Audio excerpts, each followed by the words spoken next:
Here at home, court adjourning for the day in Delaware after Hunter Biden's daughter, Naomi Biden, testified for the defense in this historic gun trial. Hunter's uncle, James Biden, also attending court, along with the First Lady. Prosecutors earlier resting their case after calling their last two witnesses. They included the FBI forensic chemist who testified on the residue that was found on Hunter Biden's gun and also tested positive for cocaine. That gun, by the way, at the center of the case. Prosecutors say the president's son lied about his drug use when he bought the weapon back in 2018. He's pleaded not guilty. Our investigative reporter Olivia Rubin is outside court there in Wilmington following the latest for us. So, Olivia, pretty emotional testimony from Hunter's daughter, Naomi.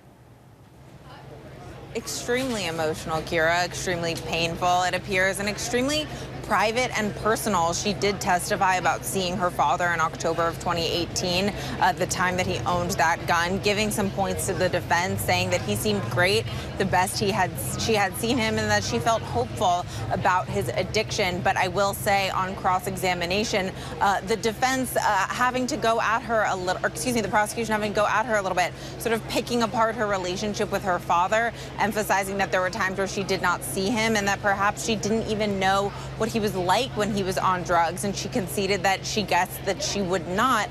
And they even, Kira, read out some of those private text messages that they had together. At one point, Naomi texting her father in 2018, "I'm sorry, I can't do this. I miss you. I just want to see you." Really, you know, again, I've said it a number of times, but very painful, very emotional.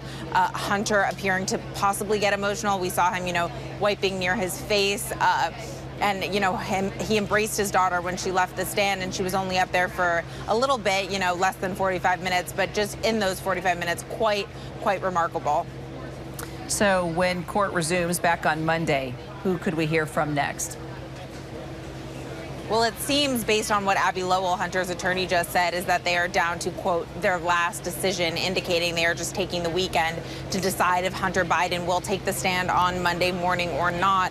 And then from there, the prosecution saying that they are still deciding if they have a rebuttal case, Kira. So it won't be that the defense rests potentially and then it goes to closing arguments, but possibly prosecutors could want to put up another witness as a rebuttal case. So that seems to be the question. It seems that they reversed course on calling Jimmy Biden, who Abby Lowell said they would be calling, and who was even at the courthouse today, Kira.